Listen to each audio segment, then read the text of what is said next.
Mm. Wow. Well, hello, everybody. Hi. Okay, we're live. Okay, welcome back, everyone. We're here for our second Q&A of day 2. We are very excited to be talking about portraits from a fire. So just to get us started, I'll introduce myself. I'm Jennifer Smith. I was on the programming committee of imagineNATIVE this year. I'm really grateful to be here with you all and with Trevor. We're going to do some visual descriptions just of ourselves for the people at home. So I am a white-skinned woman with short brown hair, and behind me is a shelf with books and art and plants on it. And then Trevor, and I guess I'll just also say I'm coming to you from Treaty 1 territory in Winnipeg. I'm Métis, so I'm really grateful to come to you from my homelands. And Trevor, I'll hand it over to you to give an introduction of yourself, and if you could also do the visual description. All right. Nakwasichana ya Sito Z, Trevor Mack, Senquel Bo Z, Barbara Max, Etsuin Bo Z, Maxine Mack, Klerin Koch, Denina Slin, Tichana Gulin. My name is Trevor Mack. I come from a place called Klerin Koch, which is plateau by the river, which is where we shot portraits from a fire. And I am of Tsailkotin speaking peoples. And I am coming to you from Cowichan territory in the West Coast. And I am sitting in front of a purple mattress. We got some purple textiles in the background, got some leaves that are kind of hanging down from nice little Christmas lights. And yeah. Awesome, thank you. As we get started, I have a few questions I'm going to go through, but I also wanted to just let the audience know that if they're interested in asking some questions, they're welcome to send those along, and we will get to them as we move through this discussion. So Trevor, I just wanted to first of all say, so I've worked in media arts archives for probably over a decade now, and work a lot with what I guess is called obsolete technologies, although I don't really think of them as obsolete. And so I was really excited to see the use of the old cameras, the tapes, the glitches, things that I'm very familiar with that I work with on a day-to-day basis. So I'd love to just hear more about why you chose this, and even more specifically, a little bit about the ways that you use the glitches to reach, spirit conversations or otherworldly conversations. That's a great question, and I'm glad. I hope you weren't able to see some of our little, I don't know, little mess ups in the technology. But yeah, so we just after my Etsu crossed over, my grandmother, um, I had to get through it. I had to get through that feeling of grief somehow, and that involved making a film, and that involved making a short film supported by um, Indigenous filmmakers Derek Vermillion and Kelton Stepanovich, who have had their films play at imagineNATIVE. And so we created a short film that was essentially about a young boy trying to communicate with his Etsu who has crossed over through the video camera. And so I think it was something that really interested us was, the images that are gathered, and that are imprinted on these materials in camera, and how perhaps in a way they keep the spirit of people alive, or they could also, you could see it as a way of they keep the spirit of somebody trapped. There could be two ways of looking at it.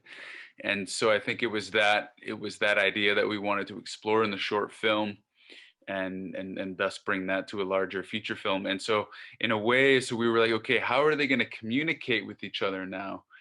And so I had seen this effect called data moshing. And so I come from a background of visual effects and video editing. And so I'm very kind of up to date on the latest kind of technologies or effects that are happening. And it was this data moshing effect where you essentially have the P and I frames interacting with each other, and then you get this effect where you have these digital pixels over top of a moving video. And so you essentially, it's the equivalent of scratching real life film. And so Mhm, what we're doing that is we're doing that with the coding, the actual code of the video files. And so utilizing um, storytelling in this kind of meta form, it was a perfect combination to tell the story of um, spiritual planes or planes of reality that are interacting with one another, and how can we make a film where we essentially have this plane of reality interacting with the reality in which our characters are in. It's almost like this 2D becomes 3D, mhm. where I've had plant medicine ceremony where with psychedelic plant medicines, and I've experienced the feeling of 2D becoming 3D and in relation to planes of reality. And so I think when we're speaking about our ancestors and spirits, it's 2D to us, but it's actually 3D. But we're only able to see and know in a certain way that's in related to our reality here. But in other realities, it gets all interesting, and I think that's what we wanted to explore. Amazing. So my second question is about the grandparent characters in the film, or and I assumed, I feel like there was like, uh, I mean, the roles they played were just so grandparent-ish, and they were so lovely and caring, and the first time they're on at the first screening, and but they were also just so funny, and they were perfect characters that brought so much joy to the film, that did have a lot of heavy discussions. And so I wanted you to talk a little bit about those characters, and the balance that, well, I saw them bring to the film, but also if that was the goal of those Mhm. characters. Of course, Sammy Stump from Co, my community, and Milani Bobby as well from my community. Very close family friends of ours, and they are the grandparents of Tyler, and they are in those roles of that they're grandparents in real life, right? That's who they are, and that's the beautiful thing about collaborating with non-actors is it's the truth of who they are, right? And it's closer to the truth, because I think sometimes, I don't know, I think sometimes actors play so many different roles. It's kind of like, wait a second, who are you now? And they're like, wait, who am I now? So, but when they're non-actors, and it's beautiful because that's just who they are, and that's the role that they play. Like, that's my relationship with my Etsu, and hearing stories of my Etsy when he was alive. He was always joking around. He was the jokester, and he was teasing everybody, and to the point of, my Etsu would be like, come on, we're trying to raise a family of 13 kids. Quit joking around. So yeah, it was deliberate because that's who they are. And we didn't even have to do anything, because I just asked. I was like, hey, Sammy, you want to be in my movie? And he's like, as long as I get to shoot a white man. And I was like, whoa, we're gonna put that in the movie now. Let's do that. So so a lot of just what happened in the movie to the characters is just who they are, and it was their ideas. And it was like Milani, she loves to fish, she loves to hunt, she loves to cut meat. So my mom was like, that's what the community wants to see. The Mhm. community wants to see Milani fishing and Milani singing. And so it's like, yeah, that's what we'll do. She loves to do that. The community wants to see it. Yeah, my mom is telling me to do it, so Yeah. got to do it. And so it's yeah, it's staying true to who we are as a people. Mhm. Awesome. Um, and so I've been thinking a lot about what the impacts of this film are on young filmmakers or aspiring filmmakers, especially since there was, this young filmmaker on screen, and there was so much heart in what that filmmaker on screen did. So there's like these layers of sort of deciphering, like, is this what Trevor would have been like as a young person? Were these things that you did? Those were questions that came to me while the film was going. Specifically thinking about the giving speeches or doing Q&As. Practicing that. So I just wanted to know a little bit about sort of how you see this film reflect on you as a youth, but also, what does it do to uh, inspire young people wishing to make film and be part of, this world that you created on screen, but also that you're living. Mm, yeah, it's the when you're telling a story, it's if when you stay true to who you are and closest to the truth as possible, then that story is true. And that story, paradoxically, the more personal you get with telling your story, paradoxically, more people can relate because we're all going through the same things. We're all feeling the same things, but in just different ways. And we actually find out that we're not alone in what we're going through. And then when we feel that, when other youth or when other youth express how they're feeling, there's somebody across the circle over there going, oh wow, I thought I was alone, and they're feeling the same way. Maybe I can go help them, maybe. And so in this story of truth, in this story, it came from a very deep place in my life, in my heart. Coming from a family of residential school survivors, I dealt with navigating all of that in my own way, and that way was through alcohol, and that way was through partying, an unhealthy relationship. And at the time, I was also competing in Red Bull Crashed Ice in this world championship sport for about Mm, 6 years, and I was an 18-year-old young man leaving the res, leaving my community, going to the big city.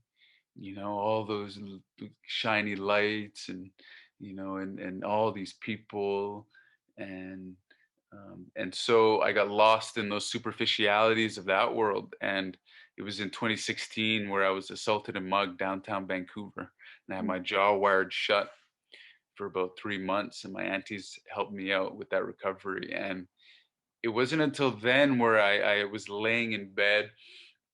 I didn't have enough energy to move because I couldn't eat because I had to eat through a straw mm, like that. And on some really good days, though, really good days, we'd have some pureed Tim Hortons chili, and I could eat that through a straw.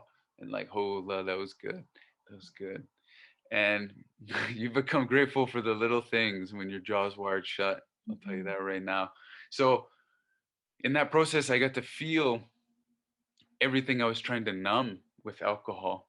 And I got to see that, wow, all the decisions that I made have led me to where I'm at now. And then actually, all the decisions that my ancestors have made have led me to where I'm at. And that was in a way, that wasn't done in a way of throwing away a responsibility. It was seeing that everything's all connected. All the decisions we make are all connected, going back 7 generations. That's why ceremony, and that's why we pray for the 7 generations forward, because we actually have that ability to determine the fate of our, great grandchildren, great great grandchildren. So in that process, then seeing the good things in that healing process is what the story came out of. And it was my own healing process, and it was going deep into what was I healing from, and where do I want to go? Because we Mm, can get stuck in a cycle of identifying with our trauma.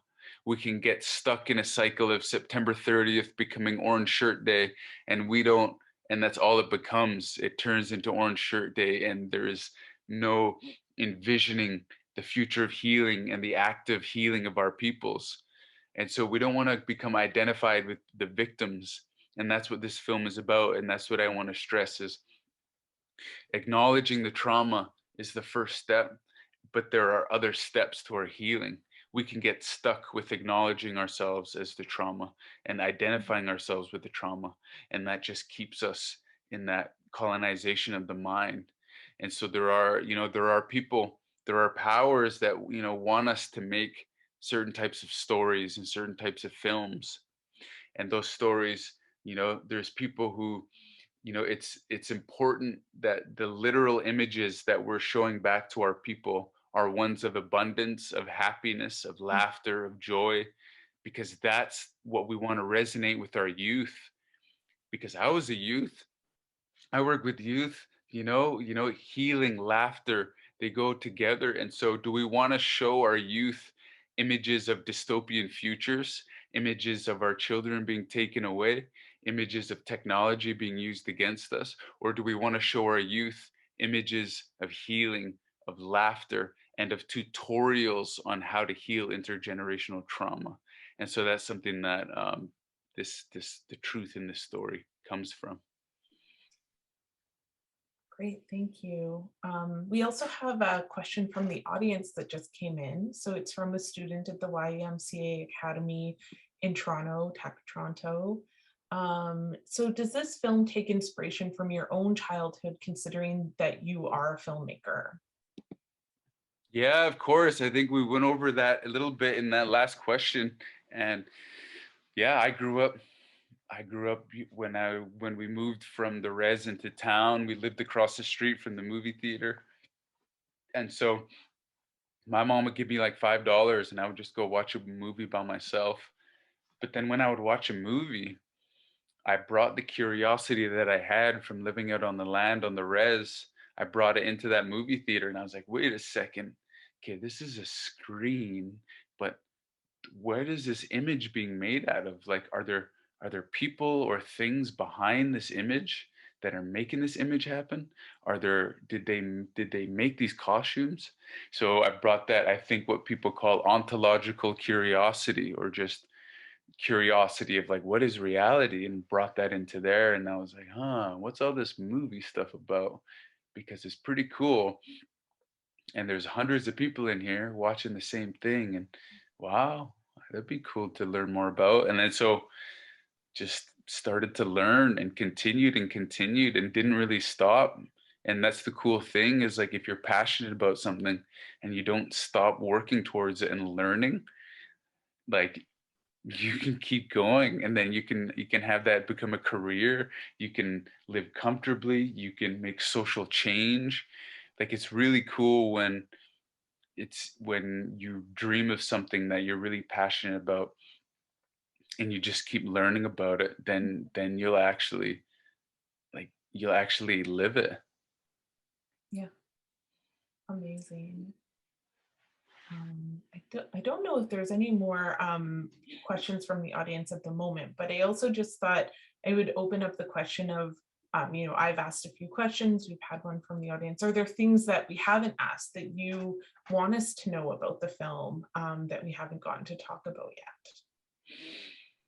Not necessarily, but I just want to say that been super grateful to be able to make a film, the first cycle teen, narrative feature film, and to make that in collaboration with our community, with our nation, and in collaboration with other Indigenous peoples and non-Indigenous crew.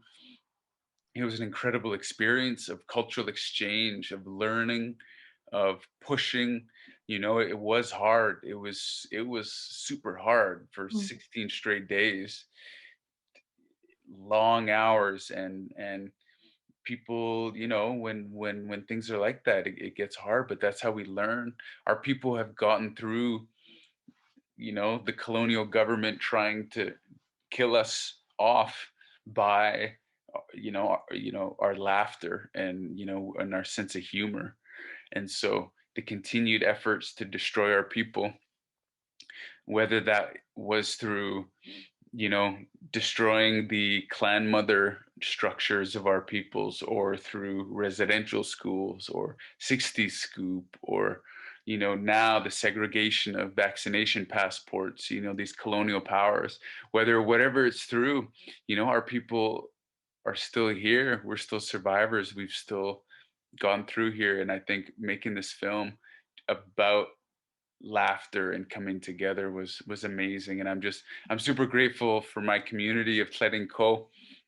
Super grateful that everybody who collaborated, and I'm super honored that people are finding entertainment and healing from watching the movie now. And it's been this little fire that we've been kind of throwing kindling on.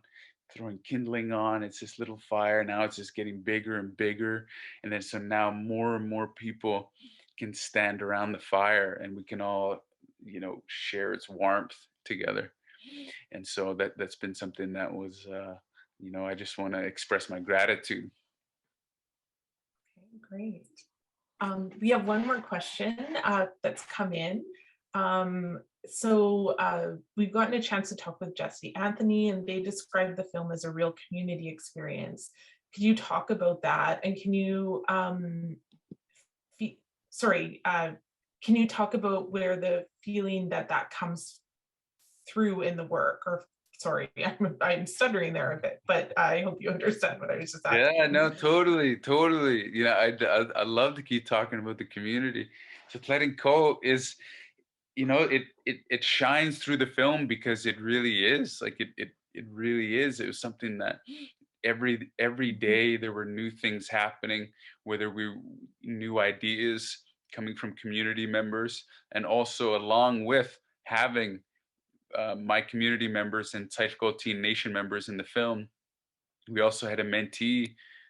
We had a mentee, Indigenous mentee program supported by TELUS Story Hive, where we had about 15, 16 youth mentees from the nation, from Taishko Nation, who got to learn, and who got to learn under a mentor while making the film. And it was waking up every single morning, sometimes at 4 o'clock in the morning. Sometimes we would do a night shoot. So we're waking up at 3 p.m. at night, but seeing the youth there, that was the biggest inspiration to me. Like, wow, they're here, they're killing it. That's sweet. And just like, it's so amazing. It's so amazing. And now, and now to see some community members who are going to film school, and now they're making their own films, is just amazing. Is absolutely amazing. And this movie is for my communities in my Taiko Teen Nation. There's inside jokes. There's ways that the story is told that, you know, it's it's a universal story. There's nothing about colonialism or residential schools. It's a universal story. But paradoxically, because I made it for my community, actually so many more communities can find resonance within the story. And so it's because that's the truth, and this is the truth of who my community is. And so many Indigenous communities across Canada are going through the same things. So many Indigenous communities across the world are going through the same things. And I think that's why there's such a strong connection with people who have grown up in their communities to this film, because it stays true to who we are as a Tlet & Co community. And I'm super excited to go on like a little countrywide tour and show the film across Canada, hey, maybe United States, to cross Turtle Island, and really share the story that, you know that brings a family together. This is an intergenerational story because it's an intergenerational um, healing story, because it's a story the elders can understand. It's a story the adults can be engaged in the drama. It's a story that the youth can have fun at, Mhm. the elders can laugh at. So when we're talking about healing of our people, we need to bring the family together. And so this is what this film does. It brings the intergenerational family together. Then it goes into tragedy, but then it comes out with comedy. And so that's something that I feel when I'm working with the youth, and I feel as a representative of my people and the responsibility of a storyteller. These are the stories that I want to watch. I don't want to watch dystopian futures. I don't want to watch, um, sad dramas. Like, I want to watch stories about healing, about laughter, about who we are as a people, about envisioning a future with joy, happiness, and abundance. Those are the stories that I'll show my kids. That's for Mhm. sure. Amazing. Thank you. Um, I guess I just also want to say, like, congratulations on making such an amazing film, but also congratulations on being able to bring community together, and finding really beautiful ways to work with community, but also like making opportunities for youth and young people to learn more about how to move forward in this. It's pretty phenomenal to be able to do that with one film. Like it's amazing. Um, Well, Nakwasa Channel, yeah, we had an amazing team. Producers Kate Crow, Rylan Friday, our DOP Kayla Washell, our editor Elad Sadok. We had an amazing assistant director Jesse Anthony. We had just an incredible team who, Aaron McGuire, one of our TELUS mentee mentorship coordinators. My uncles, my aunties, my mom. Just the community members, and super grateful for Photon Films, who are collaborating with us to have it mm, released in movie theaters on November 1st, and mm, have our people get to watch it on a big screen too. So it's been a huge a huge endeavor that's taken like 5 years. mm. So I am up here alone, but I that my community is, I try to embody my community's teachings as much as possible, and give thanks to those who put their heart and soul into this movie. Awesome. Well, thank you so much for being here with us, Trevor. I am really appreciative of your time. I'm just going to remind the audience that you can watch the film on the platform for 48 hours. So it was released this morning, and it'll be up for, I think, 48 hours from the release time. Um, there's a chance to vote for audience choice in both the feature and short films. So please go to the website and make your votes for those films that really connected with you. And if you need assistance at all throughout the festival, please just use the help widget on the website. I think I mentioned this earlier, but I've used it a couple times already, and it's really been helpful when I've just had a moment of not being able to navigate the technology easily. So please use it. Yeah, wonderful. Thank you so much, everyone, for being Mm. here, taking the time to answer these questions, to joining us, sending in your questions as well. And take care. Mm. Okay, bye. Ako sa channel yan, ano no, siin. Adios, ciao.